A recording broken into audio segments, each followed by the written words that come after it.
নমস্কার বন্ধুরা, আমার চ্যানেলের আরও একটি নতুন রেসিপিতে আপনাদের সবাইকে স্বাগত। মাত্র দুটো সেদ্ধ ডিম আর দুটো আলু যদি আপনার বাড়িতে থাকে, তা দিয়ে বানানো আজকের এই দারুণ স্বাদের স্ন্যাক্সটি আশা করি আপনার বাড়ির ছোট থেকে বড় সকলের ভীষণ পছন্দ হবে, আর বানাতেও লাগে ভীষণ কম সময়। তো চলুন রেসিপিটা শুরু থেকে শেষ অবধি দেখতে থাকুন।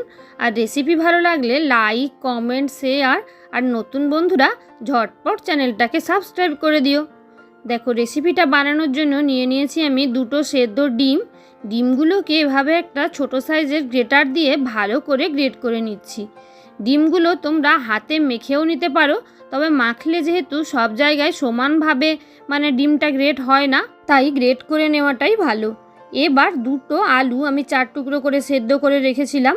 আলুগুলোকেও ভালো করে গ্রেটারের সাহায্যে গ্রেট করে নিয়েছি। এবার কয়েকটা মশলা মিশিয়ে নিচ্ছি। স্বাদ মতন লবণ, 1 চা চামচ জিরের গুঁড়ো, 1/2 চা চামচ লঙ্কার গুঁড়ো, 1 চা চামচ কর্নফ্লাওয়ার, আর দিয়ে দিয়েছি 1/2 চা চামচ মতন চাট মশলা। আর আগে থেকে রাখা পেঁয়াজ কুচি, কাঁচা লঙ্কা কুচি, ধনেপাতা কুচি সব কিছু মিশিয়ে আমি একসাথে একদম মেখে নেব। এখানে আমি দুটো মাঝারি সাইজের পেঁয়াজ ছোটো কুচি করে কেটে রেখেছিলাম। আর লঙ্কাটা অবশ্যই যে যা স্বাদ মতন। লঙ্কা এখানে আমি 4টে কাঁচা লঙ্কা কুচি দিয়েছিলাম।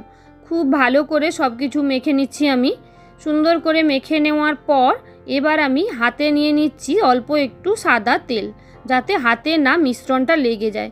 এবার অল্প অল্প একটু মিশ্রণ নিয়ে ভালো করে গোল করে এভাবে চেপে কাটলেটের আকারে গড়ে নেব।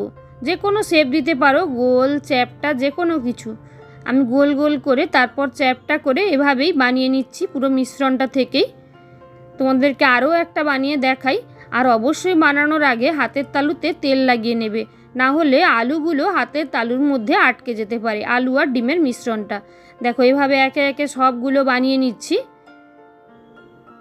সবগুলো বানিয়ে নেওয়ার পর এবার গ্যাসে একটা তাওয়া বসিয়ে তাওয়াতে দিয়ে দিয়েছি অল্প একটু সাদা তেল।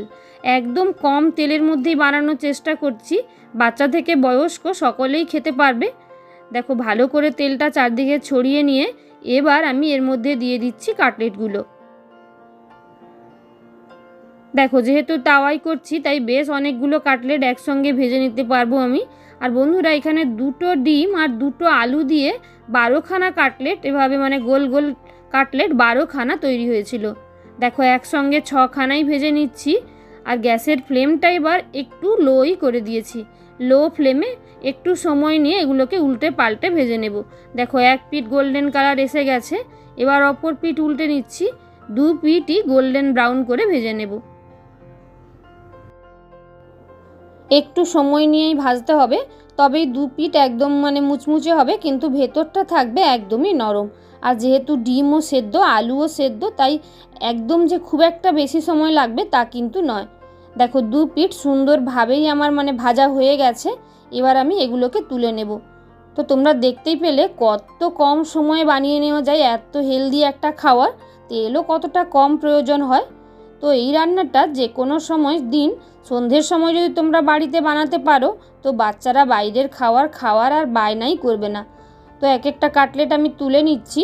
আর ইভিনিং স্ন্যাক্স হিসাবে সার্ভ করব এটা টমেটো কেচাপ আর কয়েক টুকরো পেঁয়াজ কুচি দিয়ে। আমাদের সবার তো রেসিপিটা ভীষণই ভালো লেগেছে। তোমাদের কেমন লাগলো অবশ্যই কমেন্টে জানাতে একদমই ভুলে যেও না। আর অবশ্যই নতুন নতুন রেসিপি পেতে নতুন বন্ধুরা ঝটপট চ্যানেলটাকে সাবস্ক্রাইব করে দিও। আসছি নতুন রেসিপি নিয়ে। টাটা।